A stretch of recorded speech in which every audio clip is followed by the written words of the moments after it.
Hello everyone, नमस्ते, Ram Ram and जय हिंद। सो आप लोगों का स्टेनोग्राफर का नोटिफिकेशन रिलीज कर दिया है एसएससी ने।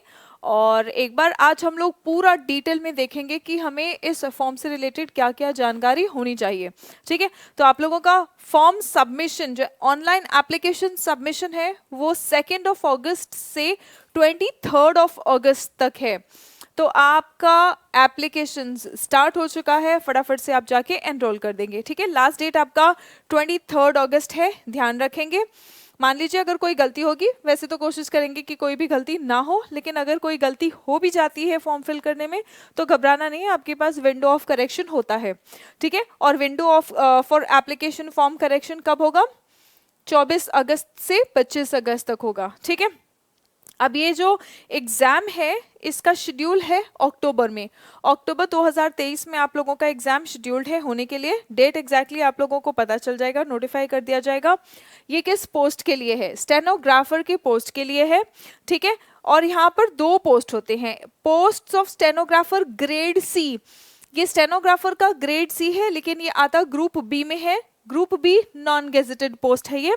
और स्टेनोग्राफर ग्रेड डी जो कि ग्रुप सी पोस्ट है, और ये वेरियस मिनिस्ट्रीज, डिपार्टमेंट्स, ऑर्गेनाइजेशंस और उसके अटैच्ड ऑफिसेज जो होते हैं उनमें जितने भी स्टेनोग्राफर के रिक्वायरमेंट्स हैं उसके लिए आपका पोस्ट है। ठीक है, अब कैसे ऑफिसेज हैं, कौन से ऑफिसेज हैं, आप यहाँ पे देख सकते हैं डिपार्टमेंट्स के नाम।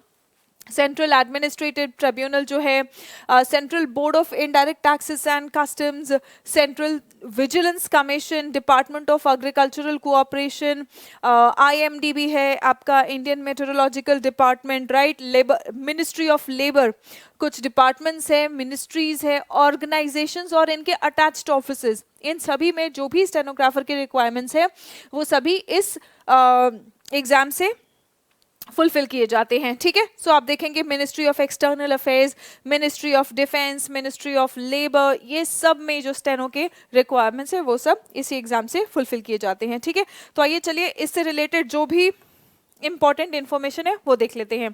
ठीक है, एक्स सर्विसमैन कैंडिडेट्स जो हैं वो एलिजिबल है for reservation only for group C post. Reservation के लिए आप एलिजिबल है only for group C post, यानी कि स्टेनोग्राफर ग्रुप डी। ठीक है, and coming to the requirements, एक तो है आपका बॉर्डर रोड ऑर्गेनाइजेशन, एक ऑर्गेनाइजेशन है बॉर्डर रोड ऑर्गेनाइजेशन, बीआरओ, आप सबको पता होगा। ठीक है, इसमें जो स्टेनोग्राफर ग्रेड डी का पोस्ट है, ग्रेड डी का जो स्टेनोग्राफर का पोस्ट है, इसके लिए सिर्फ मेल कैंडिडेट्स एलिजिबल है। Only male candidates are eligible, you can see here.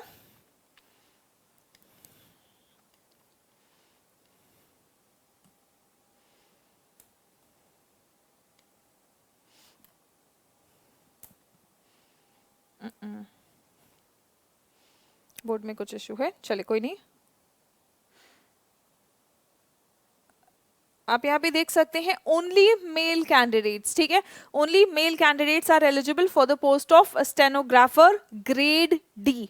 ठीक है, in the border road organisation. और बीआरओ के पोस्ट के लिए जो भी आपका दोनों स्टेनोग्राफर ग्रेड डी और ग्रेड सी जो पोस्ट हैं, इसके लिए बीआरओ में फिजिकल और फिजिकल एफिशिएंसी टेस्ट भी होगा, फिजिकल एंड मेडिकल स्टैंडर्ड्स भी आपको क्लियर करने हैं। ठीक है, और ये कब होगा? जब आपका एग्जामिनेशन कंक्लूड हो जाएगा, पूरा सिलेक्शन प्रोसीजर हो जाएगा, फिर बॉर्डर रोड ऑर्गेनाइजेशन ही इसका जो टेस्ट है वो करेंगे। तो अगर आप इसका प्रेफरेंस दे रहे हैं तो आपको बहुत ध्यान से प्रेफरेंस देना है, बिकॉज अगर आपने ये टेस्ट क्लियर नहीं किए और आपने प्रेफरेंस में इसको पहला रखा था तो ऑब्वियसली आपका कैंडिडेचर जो है कैंसिल हो सकता है। ठीक है, एंड फिर आप ये नहीं कह सकते कि नहीं हमें कोई और पोस्ट या प्रेफरेंस हमारा दे दीजिए, वो पॉसिबल नहीं हो पाएगा, राइट। जो आपका फर्स्ट प्रेफरेंस होगा अगर वो आपको अलॉट होता है और वो अगर बीआरओ में है तो डेफिनेटली यहाँ पे आपका चांसेस बहुत कम हो जाता है, तो आप इसको सेकेंड या थर्ड प्रेफरेंस में ही डालेंगे। ठीक है, नाउ एज लिमिट आपका कितना होना चाहिए? एज लिमिट देखेंगे 1 अगस्त को, 1 अगस्त को आपका एज कितना होना चाहिए? you should be between 18 to 30 years for grade C. grade C के लिए आपका एज होना चाहिए 18 to 30 years, ठीक है, एज ऑन 1 अगस्त। 1 अगस्त को आपका ये एज होना चाहिए। ये ग्रेड C स्टेनोग्राफर के लिए है, ठीक है। इसका मतलब क्या, 2 अगस्त 1993 इसके पहले आपका बर्थ नहीं होना चाहिए एंड नॉट लेटर दैन, ठीक है। 1 अगस्त 2005 इसके बाद नहीं होना चाहिए और 1993 2 अगस्त इसके पहले आपका डेट ऑफ बर्थ नहीं होना चाहिए, ठीक है। और स्टेनोग्राफर ग्रेड डी जो है इसके लिए आपकी एलिजिबिलिटी 18 to 27 ईयर्स है। इसका मतलब क्या कि आपका 1 अगस्त 2023 यानी कि इस साल की 1 अगस्त को आपका एज 18 से 27 के बीच होना चाहिए, ठीक है। मतलब आपका जन्मदिन, आपका जन्म तारीख जो है, नॉट जन्मदिन, जन्म तारीख आपका डेट ऑफ बर्थ 2 अगस्त 1996 से पहले का नहीं होना चाहिए और 1 अगस्त 2005 के बाद का नहीं होना चाहिए, ठीक है। तो ये तो आपका रहा age. Coming to the reservation, SC/ST को 5 इयर्स का एज रिलैक्सेशन है, OBC को 3 years, persons with disability unreserved category अगर है तो 10 इयर्स है, लेकिन OBC PWD OBC 13 इयर्स है एंड PWD SC/ST का 15 इयर्स है। एक्स सर्विसमैन को 3 इयर्स का after deduction of military service, ठीक है। After deduction of military service जो भी आपने दिया होगा और एक्चुअल एज में से आपको 3 साल का एज रिलैक्सेशन यहाँ पे मिलेगा, ठीक है। डिफेंस पर्सनल्स हैं, अगर कोई ऑपरेशन के दौरान डिसेबिलिटी हुई, ठीक है, ऑपरेशन के दौरान कोई डिसेबिलिटी हुई तो 3 इयर्स। यहाँ पे भी SC/ST की अगर कोई पर्सनल है जिनको ऑपरेशंस के वक्त, किसी भी ऑपरेशन के वक्त कोई डिसेबिलिटी हो गई और डिसेबिलिटी होने की वजह से उनको सर्विस में से निकाल दिया गया था तो उनको 8 साल का एज का रिलैक्सेशन है, ठीक है। तो ये तो आप लोगों का एज रिलैक्सेशन आप देख लेंगे। कैटेगरी वाइज है, upper age limit for group C post only group C post के लिए आप देखेंगे। सेंट्रल गवर्नमेंट का अगर सिविलियन एम्प्लॉय है तो अपर एज लिमिट उसके लिए क्या है, up to 40 years of age. Central government का अगर SC/ST का कैंडिडेट है up to 45 years of age. Widows, divorced women और women judicially separated up to 35 years of age, ठीक है, यहाँ पे आप देख लेंगे। And coming to the ex serviceman में, अगर एक्स सर्विसमैन को कंफ्यूजन है कि हम एक्स सर्विसमैन की कैटेगरी में आते हैं या नहीं, तो वो भी यहाँ पे पूरा डिटेल में आपके नोटिफिकेशन में सारे कंडीशंस दिए गए हैं कि एक्स सर्विसमैन में आप आते हैं या नहीं, ठीक है। Now coming to the process of certification है आपका ये, and provision of compensatory time, ये तो PWD कैटेगरी के स्टूडेंट्स के लिए है। एसेंशियल एजुकेशनल क्वालिफिकेशन आपका क्या होना चाहिए, वेरी इंपॉर्टेंट। 23 अगस्त 2023 को, ठीक है, आपका 12th या equivalent examination from a recognised board और यूनिवर्सिटी क्लियर होना चाहिए, ठीक है। सो आपका 12th स्टैंडर्ड या equivalent examination from a recognised board और यूनिवर्सिटी क्लियर होना चाहिए एज ऑन 23 अगस्त 2023, ठीक है। इसके अलावा MOHRD के नोटिफिकेशन के अकॉर्डिंग, ठीक है, all degrees, diplomas, certificates awarded through open and distance learning mode of education, ठीक है, उसके थ्रू अगर आपका कोई क्वालिफिकेशन है तो वो सब भी कैंडिडेट का रिक्वायर्ड क्वालिफिकेशन में कंसिडर किया जाएगा, ठीक है। नाउ आपको अप्लाई कैसे करना है स्टूडेंट्स, अप्लाई कैसे करना है, ऑनलाइन एप्लीकेशन है। General category male candidates 100 rupees आपका फीस है, ठीक है। उसके अलावा वुमेन कोई भी कैटेगरी कोई फीस नहीं है।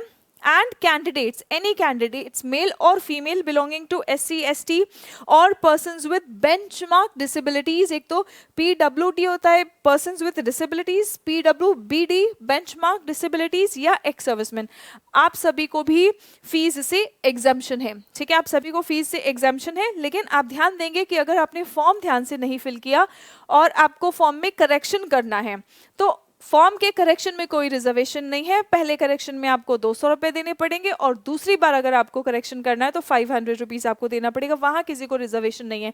तो आप फॉर्म बिल्कुल ध्यान से फिल करेंगे, ठीक है। नाउ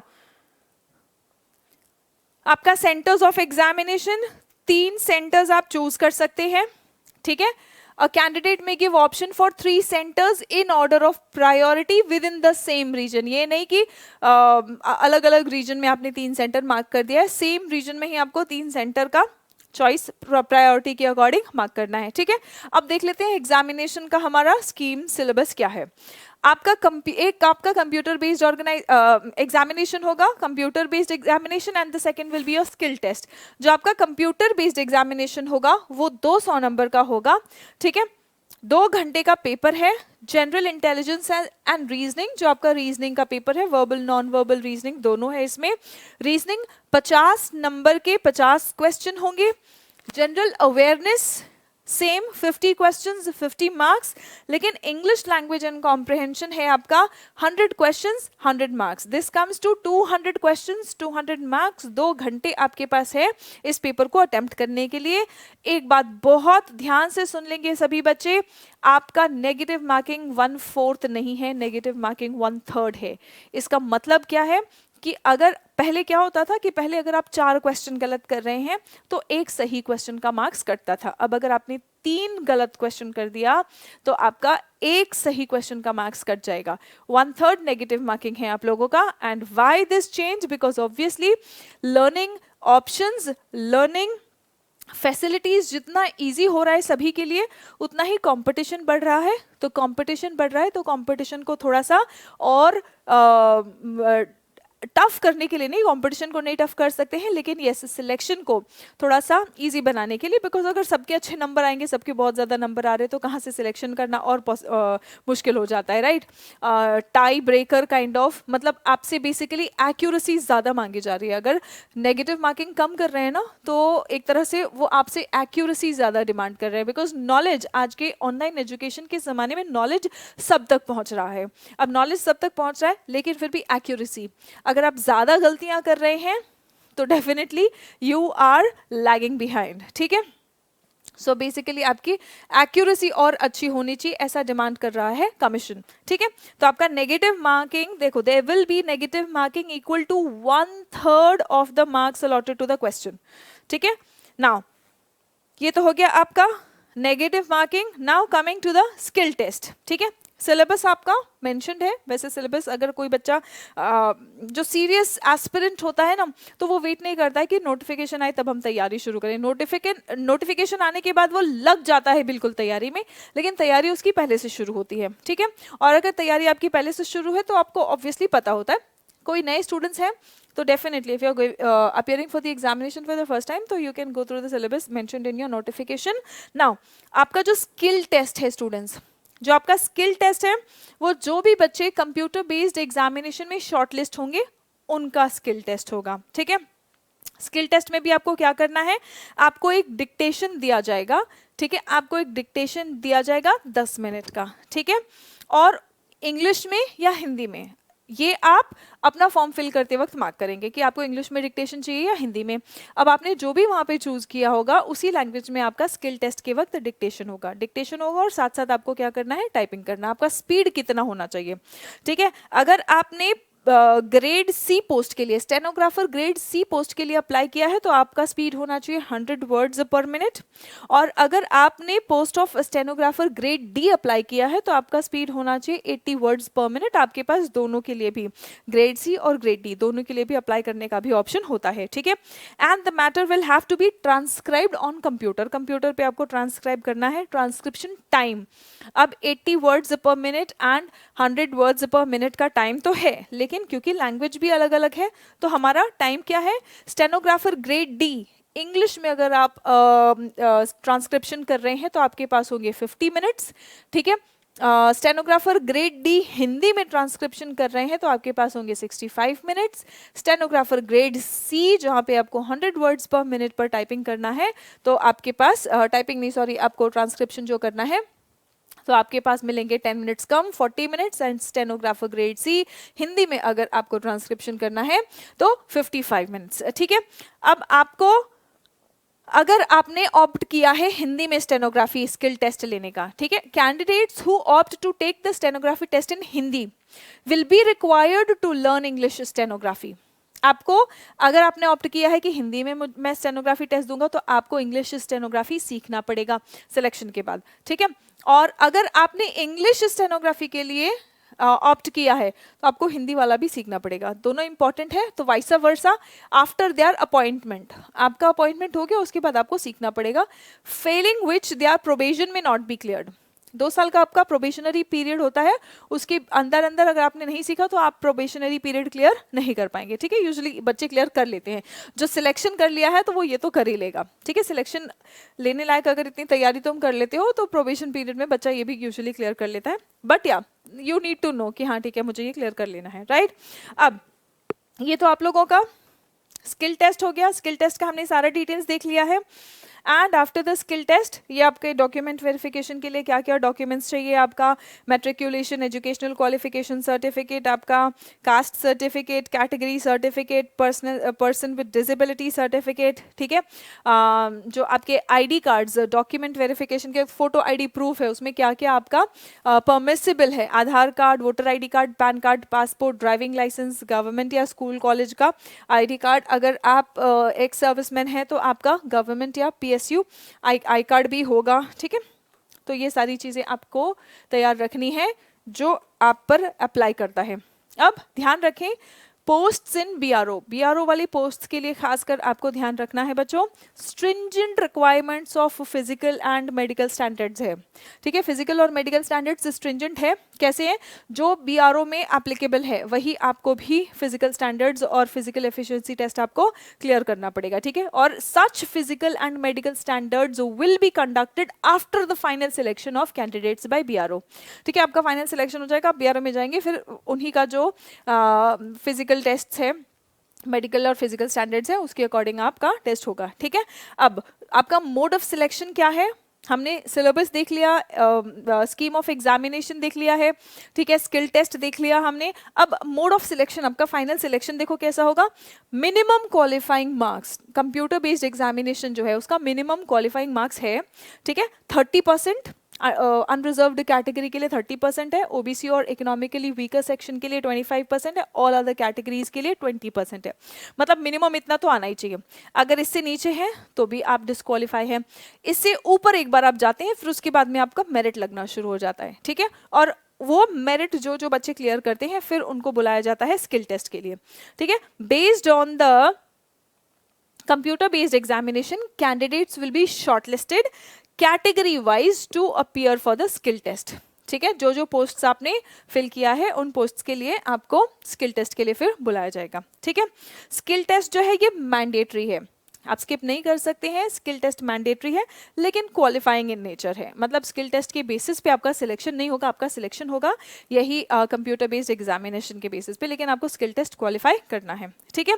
और आपका जो फाइनल सिलेक्शन है, मान लीजिए आप सिलेक्ट हो गए हैं लेकिन टाई हो रहा है, और ये कई बार होता है, बहुत सारे स्टूडेंट्स के साथ में टाई होता है, तो आपका टाई ब्रेकर क्या है, तो आपको ज़्यादा नंबर, कोशिश करना है ज़्यादा से ज़्यादा नंबर आपको रीजनिंग में लाने के, क्यों, क्योंकि सबसे पहला टाई ब्रेकर रीजनिंग होगा, जिसका नंबर रीजनिंग में ज़्यादा है, ठीक है, तो उसको फर्स्ट प्रेफरेंस दिया जाएगा। मान लो आपका एग्रीगेट मार्क्स 200 में से 190 आ रहा है, ठीक है, 2 बच्चों का, 3 बच्चों का, 5 बच्चों का 190 है, तो वो 5 बच्चों का देखा जाएगा कि इनका एग्रीगेट स्कोर तो 190 है, लेकिन इनमें से कौन है जिसने ज्यादा नंबर, सबसे ज्यादा नंबर जिसका पार्ट 1 यानी कि रीजनिंग में आया होगा, फिर वो टाई ब्रेकर हो जाएगा, ठीक है। मान लीजिए सारे बच्चों का रीजनिंग में भी सेम नंबर है, तो फिर जनरल अवेयरनेस देखा जाएगा, ठीक है। फिर उसके बाद देखा जाएगा जनरल अवेयरनेस में किस बच्चे का मार्क्स ज्यादा है, जिस बच्चे का मार्क्स जनरल अवेयरनेस में ज्यादा होगा फिर वो टाई ब्रेकर हो जाएगा, ठीक है, उसको नोट किया जाएगा। अगर मान लीजिए जीएस में भी सभी का सेम है तो देखा जाएगा कि आपका डेट ऑफ बर्थ, जो ओल्डर कैंडिडेट है जिसका एज ज़्यादा है उसको प्रेफरेंस दिया जाएगा, और अगर मान लीजिए एज भी सेम निकलता है, क्योंकि multiple layers of tie breaking हमें लगाना पड़ता है, ठीक है, और अगर मान लीजिए कि एज भी सेम आ जाता है तो फिर अल्फाबेटिकल ऑर्डर, आपका नाम का ऑर्डर देखा जाएगा, ए से आशीष, जी से गणेश, है ना, तो पहले आशीष को प्रेफरेंस दिया जाएगा, फिर उसके बाद में गणेश को प्रेफरेंस दिया जाएगा, ये आपका टाई रेजोल्यूशन के स्टैंडर्ड्स हैं, ठीक है, right. And yes obviously examination देते वक्त आप कुछ भी जो चीज़ें अलाउड नहीं है वो नहीं लेके जाएंगे, अदरवाइज अच्छा खासा फाइन और पेनल्टी भी लग जाता है, और प्लस आपको एग्जाम्स देने से, गवर्नमेंट एग्जाम्स देने से डी बार भी कर दिया जाता है। ठीक है, 2 साल 3 साल आप देख रहे हैं, 2 साल 3 साल इवन 7 साल तक का डी बार करने का यहाँ पे टाइम है। तो आप देख लेंगे कि कोई भी ऐसी चीज़ें नहीं करेंगे आप, एक बार इसको पढ़ लेंगे, इनमें से अनजाने में भी कोई ऐसी हरकत आप ना कर दें। ठीक है, possession of Bluetooth devices, spy camera, electronic gadgets, अगर ये सब आपके पास पाया जाएगा तो अब सीधा सीधा 7 साल तक आपको डी बार कर दिया जाएगा। ठीक है, तो ये एक बार आप देख लेंगे कि जाने अनजाने में आपसे ये गलतियां ना हो जाए एग्जामिनेशन हॉल में, and that was important, right. इसके अलावा अगर आपके कोई भी क्वेरीज या डाउट्स हैं regarding this form, you can definitely post the queries on in the comment section, or you can also join our telegram group English with Suman Sharma. English with Suman Sharma, remember you can join this telegram group and you can discuss all your queries there as well. So that's it for today students. I hope आप लोग अब तैयारी में अपने लग जाएंगे, और बिना समय गवाए जैसे ही नोटिफिकेशन आप तक पहुंचता है आप फटाफट से अपने सभी डाउट्स क्लियर करके भाई पहले फॉर्म फिल कर दो। लास्ट मोमेंट के लिए वेट नहीं करेंगे। यूजुअली लास्ट मोमेंट तक हम सोचते हैं अरे आज निकल फॉर्म फिल कर देंगे, अरे पहले पढ़ना ज़रूरी है ना, पढ़ लें तभी तो एग्जाम देंगे। तो पढ़ने में आप इतने बिजी हो जाते हैं कि फॉर्म फिल करना जो बहुत ज़रूरी है वो आप लास्ट मोमेंट तक वेट करते हैं, एंड लास्ट मोमेंट पे ये होता है कि सर्वर्स बहुत ज़्यादा बिजी हो जाते हैं। तो आप ऐसे सिचुएशन में नहीं फंसेंगे, फटाफट से आप जैसे नोटिफिकेशन मिल जाता है, क्लियर हो जाता है, फॉर्म फिल कर दो और खलास, बस उसके बाद में टेंशन फ्री होकर पढ़ाई में लग जाना है। ठीक है, चलो, so all the best everyone, जय हिंद।